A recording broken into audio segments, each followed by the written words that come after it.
Hello दोस्तों, जय हिंद। कैसे हैं आप लोग? चलिए स्टार्ट करते हैं आज की क्लास। संविधान के भाग 2 पार्ट 2, जिसमें नागरिकता पढ़ेंगे हम लोग। अनुच्छेद 5 से लेकर के 11 तक हम लोग संविधान के भाग 1 पढ़ चुके हैं और आज पढ़ेंगे भाग 2। भाग 1 में क्या है? भारत संघ राज्य क्षेत्र होगा। भारत के संघ राज्य क्षेत्र का प्रावधान है भाग 1 में। अनुच्छेद 1 में क्या होगा? भारत राज्यों का संघ होगा। अनुच्छेद 2 में क्या है? विदेशी राज्यों को भारत में विलय। अनुच्छेद 3 में क्या है? भारतीय राज्यों का नाम, क्षेत्र और सीमा में परिवर्तन और 2 राज्यों को काट करके एक तीसरा राज्य बनाना संसद के पास अधिकार है अनुच्छेद 3 के तहत। अनुच्छेद 4 में क्या था? अनुच्छेद 2 और अनुच्छेद 3 के जो प्रावधान है वो लागू करते समय साधारण बहुमत से संसद लागू कर सकता है। दोस्त आज देखिए स्टार्ट करते हैं अनुच्छेद 5 स्टार्ट करते हैं दोस्त। अनुच्छेद 5 में क्या है? संविधान के प्रारंभ में नागरिकता। संविधान के प्रारंभ में नागरिकता, इसका क्या मतलब हुआ दोस्त? समझते हैं। 26 जनवरी 1950 ईस्वी को जब हमारा संविधान लागू हुआ, 26 जनवरी 1950 ईस्वी को संविधान जब लागू हुआ, ठीक है, तो ये डिसाइड किया गया कि भैया किसको किसको नागरिक बनाया जाए, कौन नागरिक हो गया भारत के। ठीक है, तो उसमें कहा गया कि भारत के भीतर, भारत में जन्म हुआ हो या माता पिता का जन्म हुआ हो, या जो व्यक्ति है उसका भारत में जन्म हुआ हो, या उस व्यक्ति के माता पिता का जन्म हुआ हो भारत में, या संविधान लागू होने के 5 वर्ष, संविधान लागू होने के से 5 वर्ष पूर्व, संविधान 26 जनवरी 1950 ईस्वी की जो तिथि है इससे पूर्व 5 वर्ष तक भारत में वो निवास किया हो। ठीक है, 5 वर्ष पूर्व से निवास कर रहा हो या निवासी हो। ठीक है, इन 3 लोगों को नागरिकता दी जाएगी। जो भारत के लोग थे वो इस 26 जनवरी 1950 के पूर्व उनका जन्म तो हुआ ही होगा। ठीक है, जो जितने भी भारत में रह रहे थे, और जो कुछ भारतीय लोग जो स्वतंत्रता संग्राम के आंदोलन कर रहे थे विदेशों में, वो वहीं पे शिफ्ट थे। जैसे लाला हरदयाल सैन फ्रांसिस्को, ठीक है, लाला हरदयाल थे सैन फ्रांसिस्को में, गदर पार्टी की स्थापना किए थे। ऐसे टाइप के बहुत से लोग विदेशों में रह रहे थे, वो वहाँ पे सेटल थे। तो उनके जो बच्चे थे, ठीक है, उनके जो बच्चे वहाँ जन्म लिए थे, उनकी नागरिकता का प्रावधान ऐसे कि उनको भी नागरिकता दी जाएगी। और ऐसे लोग जो 5 वर्ष से भारत में रह रहे हैं इस तिथि से पूर्व में, उनको भी नागरिकता दी जाएगी। वो कौन थे? जैसे मान लीजिए एनी बेसेंट हैं। ठीक है, एनी बेसेंट 1917 में कांग्रेस का अधिवेशन अध्यक्षता की थी, इसको आप याद रखिएगा, 1917 में। तो एनी बेसेंट थे, ये आयरलैंड से थी और भारत में बहुत सारा इनका बहुत सारा योगदान था भारत में। ठीक है, आइए देखते हैं संविधान का अनुच्छेद, संविधान का अनुच्छेद 6, उसमें 6 में क्या प्रावधान है दोस्त? अनुच्छेद 6 में क्या प्रावधान है? अनुच्छेद 6 में पाक से आए लोगों की नागरिकता, पाक से आए लोगों की नागरिकता। ऐसा हुआ जब 3 जून 1947 ईस्वी को देश का बंटवारा होना था, तो लोग जब सबको पता चल गया था कि अब देश का बंटवारा हो जाएगा, तो लोग आवाजाही अपना शुरू कर दिए थे। ठीक है, तो खूब अफरा तफरी मची थी, एक भयानक स्थिति उस टाइम बनी थी, और लोग खूब आ रहे थे। यहाँ के लोग पाकिस्तान जा रहे थे, पाकिस्तान के लोग भारत आ रहे थे, ऐसा उस टाइम सिस्टम था। तो पाक से आए लोगों की नागरिकता के बारे में बात करते हैं। एक परमिट डेट जारी हुई। ठीक है, वो क्या था? 19 जुलाई 1948 को एक परमिट डेट जारी हुई। उसके पहले क्या था कि खूब लोग आते थे, रहते थे, चले जाते थे, अफरा तफरी खूब मचाते रहते थे, उसमें प्रॉब्लम होती थी। ठीक है, तो ये डेट जारी हुई 19 जुलाई 1948 को। कहा गया कि भैया इसके पहले जो लोग आ गए कोई बात नहीं, उनको नागरिकता हम दे रहे हैं। इसके बाद जो लोग आएंगे, इस डेट के 19 जुलाई 1948 के बाद जो आएंगे वो भारत में उनको 6 माह तक रहना होगा। उसके बाद हम नागरिकता उनको दे देंगे, उनको भारत का नागरिक बना लेंगे। ठीक है, इस डेट को याद रखिएगा आप। 6 में ऐसा प्रावधान था। फिर आइए देखते हैं भैया 7 में, अनुच्छेद 7 में क्या था। अनुच्छेद 7 में क्या है, भारत से जो पाकिस्तान लोग गए थे उनका इसमें उल्लेख है। अनुच्छेद 7, भारत से जो पाक गए लोगों की नागरिकता। ठीक, इसमें क्या था कि इसमें कहा गया कि भैया आप जा रहे हैं, जाइए और आराम से एंजॉय करिए, घूमिए टहलिए, अगर वहाँ मन न लगे तो वापस भी चले आइएगा, उसका प्रावधान है। दोस्त अनुच्छेद 7 देखें हम लोग, भारत से पाक जो यहाँ से गए हैं लोग उनकी नागरिकता की बात कर रहे हैं। ठीक है, लेकिन इसमें एक डेट दिए कि भैया अगर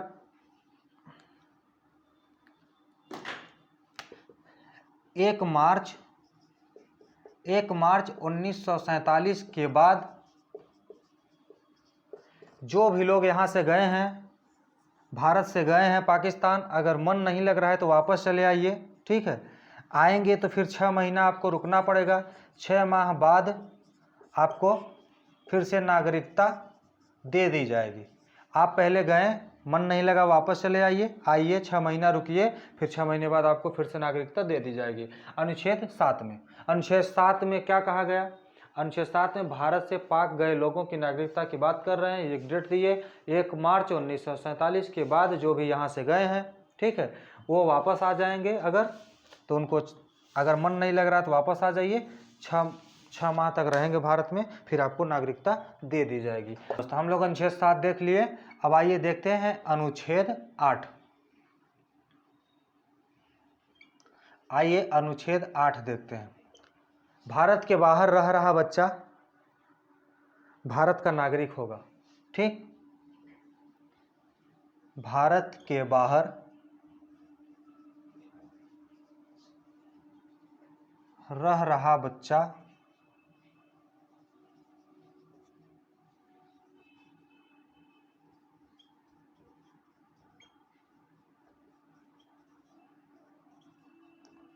भारत के बाहर रह रहा बच्चा भारत का नागरिक होगा यदि उसके माता पिता कोई नागरिक हैं तो। यदि उसके माता पिता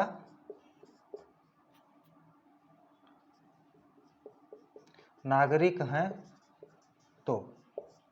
ठीक है, जैसे बहुत से लोग भारत से बाहर जा कर के विदेश में रह रहे हैं, अपना जॉब कर रहे हैं, फैमिली सेटल किए हैं, अगर उनका बच्चा वहाँ पे पैदा होता है तो उनको भी नागरिकता दे दी जाएगी, क्योंकि माता पिता उनके भारत के नागरिक हैं। आइए दोस्त देखते हैं अनुच्छेद 9। अनुच्छेद 9 में क्या है, नागरिकता का समापन। नागरिकता का समापन। अगर आप विदेशी नागरिकता ग्रहण कर रहे हैं, तो आपकी नागरिकता तुरंत समाप्त हो जाएगी।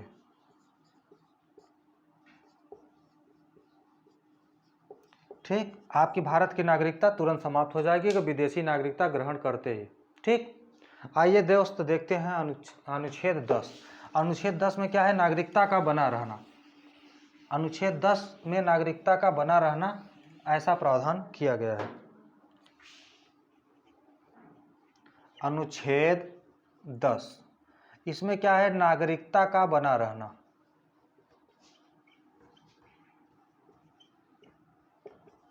नागरिकता का बना रहना, अगर कोई आप अन्यथा कार्य नहीं कर रहे हैं तो आपकी नागरिकता बनी रहेगी।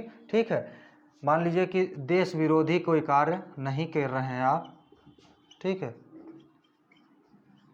अगर आप कोई देश विरोधी कार्य नहीं कर रहे हैं तो आपकी नागरिकता बनी रहेगी। अगर देश विरोधी कार्य आपने किया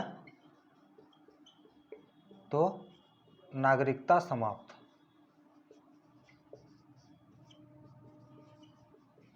ठीक, नोट करिएगा इसको। नागरिकता का बना रहना, अगर कोई आपकी नागरिकता तब तक बनी रहेगी जब तक कोई अन्यथा कार्य नहीं करते हैं। कोई भी अगर देश विरोधी कार्य आपने कर दिया जो संसद की नज़र में गलत है, आपकी नागरिकता समाप्त कर दी जाएगी। आइए दोस्त देखते हैं अनुच्छेद 11। अनुच्छेद 11 क्या है? संसद को नागरिकता संबंधित कानून बनाने का अधिकार है। क्या है दोस्त? संसद को नागरिकता संबंधित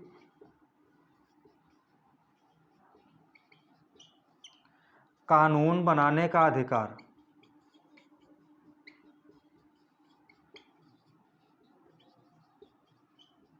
ठीक, 11 में है। अब हम लोग 5 से लेकर के 11 तक देख लिए। अब देखते हैं, जब अधिकार दिया ही है तो संसद ने एक कानून बना दिया। कानून बनाया पहला नागरिकता संशोधन और नागरिकता अधिनियम 1955। नागरिकता अधिनियम 1955 को आइए हम लोग देखते हैं। उसमें प्रावधान है कि आप कैसे कितने प्रकार से नागरिकता ग्रहण कर सकते हैं। ठीक है, नागरिकता अधिनियम 1955। नागरिकता अधिनियम 1955। ठीक, इसमें 5 प्रकार से कितने 5 प्रकार से नागरिकता ग्रहण किया जा सकता है, ऐसा इसमें प्रावधान किया गया है। ठीक दोस्त, पहला प्रकार क्या है? जन्म के आधार पर, ठीक, नागरिकता। दूसरा क्या है? वंश के आधार पर नागरिकता। तीसरा क्या है? पंजीकरण के आधार पर नागरिकता। अब 2 देख लेते हैं हम लोग, पहले 3 देख लें। जन्म के आधार पर नागरिकता मतलब इसमें यही एक त्रुटि हो गई थी। उस टाइम लिखा गया था कि किसी भी व्यक्ति को किसी को भी मतलब कोई भी व्यक्ति भारत में आया, कोई भी महिला, मान लीजिए कोई विदेशी आई भारत में घूमने, ताजमहल देखने, और उसकी यहाँ पे डिलीवरी हो गई, तो बच्चा भारत का नागरिक तो होगा ही, क्योंकि ऐसा प्रावधान नागरिकता अधिनियम 1955 में कहा गया है। जन्म के आधार पर नागरिकता, कि भारतीय भूमि में कहीं भी किसी का जन्म हो जा रहा है तो नागरिकता मिल जाएगी। तो ऐसा लगा कि अरे नहीं, ये तो बहुत बड़ा मिस्टेक हो गया।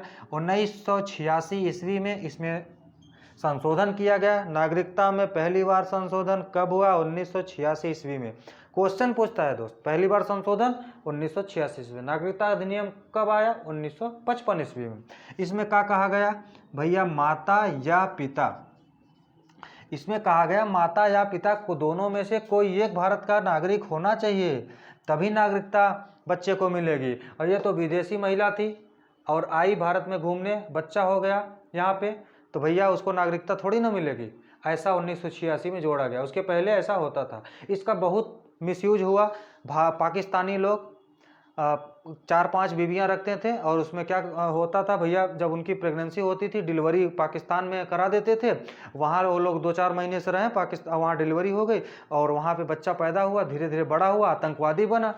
31 साल बाद 1955 में ऐसा प्रावधान हमने किया, और 86 में, अर्थात 31 साल के बाद हमको पता चला कि बहुत बड़ा मिस्टेक हो गया है। फिर उसमें संशोधन किया गया संसद के द्वारा। कहा गया कि माता या पिता दोनों में से कोई एक भारतीय नागरिक होगा, तभी जन्म के आधार पर नागरिकता दी जाएगी। वंश के आधार पर नागरिकता भैया कैसे मिलेगी?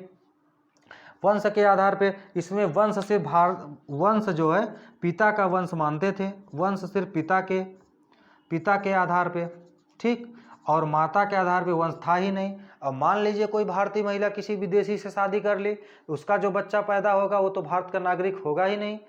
ठीक, तो उसमें एक प्रावधान किया गया, महिलाएं केस कर दी, उसमें प्रावधान किया गया 1992 ईस्वी में जोड़ा गया कि नहीं, भारत भेदभाव नहीं करेगा किसी के साथ, महिला पुरुष में कोई भेदभाव नहीं। माता हो या पिता दोनों को वंश के आधार पे नागरिकता दिया जाएगा। मतलब दोनों के रेफरेंस से बच्चे को वंश के आधार पर नागरिकता दी जाएगी। ये क्वेश्चन डायरेक्ट पूछता है, इसको आप बढ़िया से पढ़ लीजिएगा, याद रखिएगा। माता के वंश के आधार पर नागरिकता कब जोड़ी गई, अभी आगे हम क्वेश्चन करा देंगे। माता के वंश के आधार पर नागरिकता 1992 में जोड़ा गया। आइए दोस्त देखते हैं पंजीकरण। पंजीकरण में क्या है, 7 वर्ष अगर भारत में आप रह लिए और भारत में या तो आप नौकरी कर रहे हैं, ठीक है, या तो कोई भारतीय महिला से आप शादी कर लिए हैं, चाहे पुरुष हो चाहे महिला, किसी से भी, ठीक है, और नागरिक अगर आप यहाँ पर शादी कर लिए हैं, अब 7 साल से आप लगातार रह रहे हैं, तो आप गृह मंत्रालय को, ठीक है, गृह मंत्रालय को आवेदन करेंगे कि हमको भारत की नागरिकता चाहिए, ठीक। और गृह मंत्रालय आपका बैकग्राउंड देखेगा, कोई मतलब देश विरोधी गतिविधियों में आप इन्वॉल्व नहीं है, आपका बैकग्राउंड अच्छा है, तो गृह मंत्रालय आपको नागरिकता दे देगा, वरना नकार देगा, ठीक है। पंजीकरण के आधार पर नागरिकता हम लोग देख लिए, ठीक। आइए देखते हैं अब चौथा क्या है, देशीकरण। देशीकरण के आधार पर नागरिकता, ठीक है, देशीकरण के आधार पर नागरिकता। चौथा क्या है भैया, देशीकरण के आधार पे नागरिकता। इसमें क्या है, 10 वर्ष, ध्यान रखिएगा। देशीकरण में 10 वर्ष और पंजीकरण में 7 वर्ष। पहले था 5 वर्ष, अब वर्तमान में हुआ है 7 वर्ष। इस टाइम तो 6 महीने था, ठीक है, जब ये प्रावधान था तो उस समय 6 महीने था, फिर बाद में जाकर के 5 वर्ष हुआ, वर्तमान में 7 वर्ष है, वर्तमान में 7 वर्ष है पंजीकरण के हिसाब से। आप लोग इसको बढ़िया से नोट करिएगा, ठीक है। पंजीकरण अब 10 वर्ष है। देशीकरण में क्या है, देशीकरण में है भैया कि आप या तो भारत के में आप आए हों, विदेश से आए हों, विदेशी हों, भारत में कोई वैज्ञानिक काम कर रहे हैं, मतलब कि आप वैज्ञानिक हैं, या तो आप कला में से इन्वॉल्व हैं, मतलब कि कोई एक्टर हैं, बढ़िया सा कलाकार हैं, ठीक है। और इसके साथ साथ भारत में की जो 22 भाषा हैं, ठीक है, 22 भाषा में से आपके पास किसी एक भाषा का ज्ञान होना चाहिए, ठीक। एक भाषा आप अच्छे से जानते हो, पढ़ना लिखना बोलना, आपको नागरिकता दे दी जाएगी, ठीक है। उस पर विचार किया जाएगा यहाँ भी कि भैया आप बैकग्राउंड कैसा है, आपका ठीक ठाक है कि नहीं, दिया जाना चाहिए कि नहीं नागरिकता आपको। गृह मंत्रालय में आप आवेदन करेंगे, वहाँ से फॉर्म भरेंगे, ठीक है, आपको नागरिकता दे दी जाएगी, ठीक। अब एक और बचा है क्या हमारा, एक और बच गया है, भूमि अर्जन के आधार पर नागरिकता। 5 प्रकार के है ना, अभी तो 4 ही हुआ, ठीक। 5वां क्या है, भूमि अर्जन, अर्जित भूमि के आधार पर, अर्जित भूमि के आधार पर नागरिकता, ठीक है। इसका एग्जाम्पल भैया सिक्किम। सिक्किम हमारा राज्य थोड़ी न था पहले। सिक्किम को तो हम 35वां संविधान संशोधन 1974 ईस्वी में सहराज्य बनाए, ठीक है। आकर के हमसे सहयोग मांगे क्योंकि उसको प्रताड़ित कर रहे थे अगल अड़ोसी पड़ोसी, ठीक है। और 36वां संविधान संशोधन 1975 ईस्वी में इसे भारत का 22वां राज्य बनाए। क्वेश्चन पूछता है इसलिए लिख दे रहे हैं, ठीक है। भारत का 22वां राज्य बनाए, और यहाँ के जितने भी निवासी थे, जितने भी सिक्किम के निवासी थे, वो भारत के नागरिक स्वतः हो गए, क्योंकि भूमि अर्जन के आधार पर नागरिकता का प्रावधान नागरिकता अधिनियम 1955 में ऐसा उल्लेख है। आइए दोस्त देखते हैं, हम लोग अनुच्छेद पढ़ लिए 5 से 11, नागरिकता पढ़ लिए, नागरिकता अधिनियम पढ़ लिए। इसमें कब कब संशोधन किया गया, 86वां और 92वां जरूरी है, बाकी 2003 में भी हुआ है, 2005 में भी हुआ है, 2015 में भी हुआ है, और 2019 में, और 2019 का बाद में देखेंगे, बाकी इम्पोर्टेंट नहीं है। और जो हमारा नागरिकता संबंधित इम्पोर्टेंट जो क्वेश्चन है उसको हम आज करते हैं। आइए देखते हैं, जो नागरिकता है किस देश से लिया गया है दोस्त, ब्रिटेन से लिया गया है, ठीक। भारत में कैसी नागरिकता है, भारत में एकल नागरिकता का प्रावधान है, ठीक है। भारत में एकल नागरिकता का प्रावधान है, कहाँ से लिया गया है, ये भी ब्रिटेन से, मतलब जो नागरिकता लिया गया है ब्रिटेन से, और भारत में एकल नागरिकता का प्रावधान है, ये भी ब्रिटेन में भी एकल नागरिकता का प्रावधान है, तो वहीं से हमने लिया है, ठीक है। और USA अमेरिका में दोहरी नागरिकता का प्रावधान है, ठीक है, दोहरी नागरिकता का प्रावधान है अमेरिका में। फिर देखते हैं नागरिकता अधिनियम कब आया। ठीक, नागरिकता अधिनियम कब आया? 1955 ईस्वी में। नागरिकता अधिनियम कब आया? 1955 ईस्वी में। इम्पॉर्टेंट है। नागरिकता अधिनियम में पहली बार संशोधन कब हुआ? 1986 ईस्वी में। ठीक है, क्या जोड़ा गया? कोई माता या पिता, कोई एक नागरिक होना चाहिए, ऐसे नहीं किसी का बच्चा यहाँ पैदा हो जाए तो हम उसको नागरिकता दे देंगे। ठीक है, कोई नागरिक होना चाहिए। ठीक है, और कब आया? माता के वंश के आधार पे। ठीक है, ये बहुत इंपॉर्टेंट है। माता के वंश के आधार पे नागरिकता, वंश के आधार पे नागरिकता कब जोड़ा गया? बहुत इंपॉर्टेंट है दोस्त, ध्यान रखिएगा। कब जोड़ा गया? 1992 ईस्वी में। ठीक है, नागरिकता से संबंधित प्रश्न दोस्त हम लोग कर लिए। संविधान के भाग 2 आज समाप्त हुआ। अब कल पढ़ेंगे संविधान के भाग 3 मौलिक अधिकार। ठीक, हम लोग 22 भाग है संविधान में, पहला पढ़े दूसरा पढ़े, अब हम लोग कल पढ़ेंगे तीसरा, संविधान के भाग 3 मूल अधिकार, जिसमें 12 से 35 जिसका उल्लेख है। ठीक है दोस्त, खुश रहिए, मस्त रहिए, पढ़ते रहिए। हिंदी की क्लास रेगुलर क्लास चल ही रही है, आप लोग देखिए, कमेंट करके बताइए क्लास कैसी लगी। पॉलिटी क्लास लगातार चल रही है, पॉलिटी आपका कंटिन्यू चलता रहेगा, तो एक महीने में खत्म हो जाएगा, फिर हम दूसरा सब्जेक्ट स्टार्ट कर देंगे। ठीक है दोस्त, खुश रहिए, मस्त रहिए, तब तक मिलते हैं अगली क्लास में, तब तक के लिए जय हिंद।